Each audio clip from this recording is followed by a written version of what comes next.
Review ಮಾಡ್ಬೋದು. Sir, ಈಗ ಮೈಸೂರಲ್ಲಿ ಸರ್ ಬಿಜೆಪಿಯಿಂದ ಜನಾಕ್ರೋಶ ಮಾಡ್ತಾ ಇದ್ದಾರೆ, ಹೋರಾಟ ಮಾಡ್ತಾ ಇದ್ದಾರೆ ಸರ್. ಬಟ್ ಜೆಡಿಎಸ್ ಅಂತರ ಕಾಯ್ಕೊಳ್ತಾ ಇದೆ ಸರ್. ಇಲ್ಲಿ ಎರಡೂ ಪಕ್ಷಗಳು ಅಂತರ ಕಾಯ್ತಾ ಇದ್ದೀವಿ ಅನ್ನೋ ಪ್ರಶ್ನೆ ಇಲ್ಲ. ಈಗ ಅವರ ಪಕ್ಷವು ಅವರ ಕಾರ್ಯಕರ್ತರನ್ನ ಹುಮ್ಮಸ್ತರೋದಕ್ಕೆ ಅವರು ಇವತ್ತು ಹೋರಾಟ ಮಾಡಬೇಕು. ಅದಕ್ಕೆ ಅವರು ಈ ಹೋರಾಟದಲ್ಲಿ ಬೇರೆಯಾಗಿ ಮಾಡ್ತಾ ಇದ್ದಾರೆ. ನಮ್ಮ ಪಕ್ಷವನ್ನು ನಾವು ಸಂಘಟನೆ ಮಾಡಬೇಕು. ನಾವು ಸಹ ಬೇರೆ ರೀತಿಯಲ್ಲೇ ಈ ರಾಜ್ಯದ ಹಲವಾರು ಅತಿಕ್ರಮಣ ಅಕ್ರಮಗಳೇನಾಗಿದೆ ನಮ್ಮ ಪಕ್ಷವು ಪ್ರಾರಂಭ ಮಾಡ್ತೀವಿ. ಹಾಗಂತ ಯಾರೂ ಅನುಮಾನ ಪಡೋದು ಬೇಡ. ಮೈತ್ರಿಗೆ ಧಕ್ಕೆ ಇಲ್ಲ. ನಮ್ಮ ಪಕ್ಷಗಳನ್ನು ಬೆಳೆಸಬೇಕಲ್ಲ. ಅದಕ್ಕೆ ಇವತ್ತು ಈ ರೀತಿಯ ಒಂದು ಪ್ರತಿಭಟನಾ ರ್ಯಾಲಿಗಳು ನಡೀತಿದೆ. ಬಿಜೆಪಿ ನಾಯಕರು ಹೇಳ್ತಿದ್ದಾರೆ ಸರ್, ಮೊನ್ನೆ ಅಶೋಕ್ ಅವರು ಹೇಳಿದ್ರು, ಸದಾನಂದ ಗೌಡರು ಹೇಳ್ತಾರೆ ಸರ್, ಶೀಘ್ರ ಸಮನ್ವಯತೆ ಬೇಕು ಅಂತ ಹೇಳಿದ್ದಾರೆ ಸರ್. ಸಮನ್ವಯತೆ ಬೇಕು, ನಾನಿಲ್ಲ ಅಂತ ಹೇಳಲ್ಲ. ಅದ್ರ ಬಗ್ಗೆ ಚರ್ಚೆ ಮಾಡ್ತೀವಿ. ಏಕೆಂದರೆ ಇನ್ನೂ ಹೊಸ ಅಧ್ಯಕ್ಷರು ಡೆಲ್ಲಿಲೂ ಬರಬೇಕು. ಇಲ್ಲೂ ತೀರ್ಮಾನ ಏನು ಮಾಡ್ತಾರೆ ಗೊತ್ತಿಲ್ಲ ನನಗೆ. ಇದೆಲ್ಲ ಆದಮೇಲೆ ಸಮನ್ವಯದ ಕೊರತೆ ಏನಿದೆ ಸರಿಪಡಿಸಲಿಕ್ಕೆ ಪ್ರಾಮಾಣಿಕವಾಗಿ ಕೂತು ಚರ್ಚೆ ಮಾಡ್ತಾರೆ.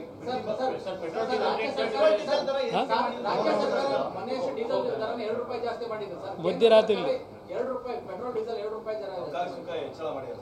ಯಾರು ಯಾವತ್ತು ಇವತ್ತು ನಾನು ಈ ಬೆಲೆ ಏರಿಕೆ ಬಗ್ಗೆ ಬರೆದ ಯಾವುದೇ ವಿಷಯದಲ್ಲಿ ಇಲ್ಲಿವರೆಗೆ ನಾನು ಯಾರನ್ನೂ ಅಟ್ಯಾಕ್ ಮಾಡಿಲ್ಲ. ಅದರ ಬಗ್ಗೆ ಪ್ರತಿಭಟನೆಯೂ ಮಾಡಿಲ್ಲ ಬೆಲೆ ಏರಿಕೆ ವಿಷಯದಲ್ಲಿ. ಆದರೂ ಒಂದು ದುಃಖಕರವಾದಂಥ ವಿಷಯ, ಇವರು ಕೇಂದ್ರ ಸರ್ಕಾರದ ಮೇಲೆ ಹೇಳೋದು, ಅವರು ಈ ರಾಜ್ಯದ ಸರ್ಕಾರದ ಮೇಲೆ ಹೇಳೋದು.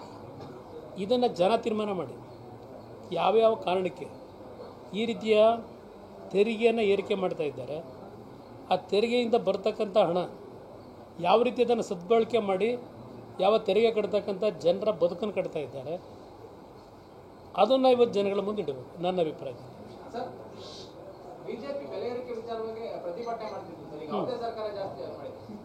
ನಾ ಅವ್ರನ್ನ ಕೇಳಬೇಕು, ನನ್ನ ಕೇಳಿದ್ರಾಗುತ್ತಾ? ಇರ್ಬೋದು. ಏನು ಹೇಳಿ? ನಾನು ನೋಡಿ 2 ಬಾರಿ ಮುಖ್ಯಮಂತ್ರಿ ಆದಾಗಲೂ ಹಲವಾರು ಜನಪರವಾದಂಥ ಯೋಜನೆಗಳನ್ನು ತಂದೆ. 100 ರೂಪಾಯಿ ಇದ್ದಂಥ ವಿಧವಾ ವೇತನ, ಅಂಗವಿಕಲರ ವೇತನ 400 ರೂಪಾಯಿಗೆ ಏರಿಕೆ ಮಾಡಿದೆ. ಅವತ್ತು ಸಹ ಮೊದಲನೇ ಅವಧಿನಲ್ಲೂ 2,500 ರೈತರು ಸಾಲ ಮನ್ನಾ ಮಾಡಿದೆ. ಕಬ್ಬು ಬೆಳೆದಂಥ ರೈತರು ಮಾರಾಟ ಮಾಡೋಕ್ಕಾಗಿರಲಿಲ್ಲ. 25,000 ಎಕರೆಗೆ ಕಬ್ಬಿಗೆ ನಾನು ಸಹಾಯಧನ ಕೊಟ್ಟೆ. ಟೊಮೊಟೊ ಬೆಳೆಗಾರ ಸಮಸ್ಯೆ ಆದಾಗ ಇಮ್ಮಿಡಿಯೇಟಾಗಿ ನೆರವು ಕೊಟ್ಟಿದ್ದೀನಿ. ನಾನು ಅದಕ್ಕೋಸ್ಕರಲೇ ನಾಡಿನ ಜನತೆಗೆ ಹೇಳ್ತಾ ಇದ್ದೇನೆ, ನೀವು ಮುಂದಿನ ದಿನಗಳಲ್ಲಿ ಈ ರಾಜ್ಯವನ್ನು ಉಳಿಸ್ತಕ್ಕಂಥವ್ರು, ನಾನು ಬರೀ ರೈತರ ಬಗ್ಗೆ ಇದ್ದೀನಿ ಅಂತ ತಿಳ್ಕೊಬೇಡಿ. ರೈತ ನಾನು ಮೊದಲನೇ ಆದ್ಯತೆ. ಆದರೆ ಬಡತನ ಅಂತಕ್ಕಂಥದ್ದು ಏನಿದೆ ಪ್ರತಿನಿತ್ಯ ನೋಡ್ತೀನಿ.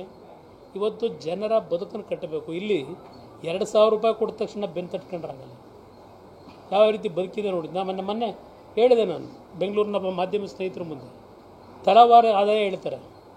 ಮಂಡ್ಯದಲ್ಲಿ ಇಷ್ಟಿದೆ ತಲಾವಾರು ಆದಾಯ, ಬೆಂಗಳೂರಿನಲ್ಲಿ 7.5 ಲಕ್ಷ ಇದೆ, ಮಂಡ್ಯದಲ್ಲಿ 3 ಲಕ್ಷ ಇದೆ, ಕಲಬುರಗಿಲಿ 2 ಲಕ್ಷ ಇದೆ.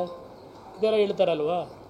ಬೆಂಗಳೂರು ನಗರದ ತಲೆವಾರು ಆದಾಯ 7.5 ಲಕ್ಷ ಅಂತ ಏನು ಮಾಹಿತಿ ಇಟ್ಕೊಂಡಿದ್ದಾರೆ.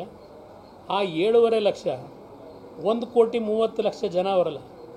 ಪ್ರತಿ ಜನರ ಆದಾಯ 7.5 ಲಕ್ಷ ಇದೆಯೋ ಅಲ್ಲಿ ದೊಡ್ಡ ದೊಡ್ಡ ಕಂಪ್ನಿಗಳವಲ್ಲ, ಅವ್ರ ಸಂಬಳ ಎಷ್ಟಾಗುತ್ತಾರೆ? ಅವ್ರ ಕಂಪ್ನೀಲಿ 200 ಕೋಟಿ 300 ಕೋಟಿ ತಿಂಗಳ ಸಂಬಳ ಅವ್ರದ್ದು. ಇಲ್ಲಿ ನನ್ನ ರೈತ ಬೆಳಗಿನ ಸಾಯಂಕಾಲದವರೆಗೆ ಬೆವರು ಸುರಿಸ್ಕೊಂಡು ಧೂಳು ತಿಂದು ಅನ್ನದಾತ ಅನ್ನೋದು ಒಂದು ಮಾತ್ರ ಹೇಳ್ತಾರಲ್ಲ, ಭಾಳ ಮಾತಾಡ್ತಾರೆ. ಆ ರೈತನ ಬದುಕೇನು ಎಷ್ಟೆಲ್ಲವಾರ ಆದಾಯ ಹೆಚ್ಚಿಗೆ ಆಗಿದೆ.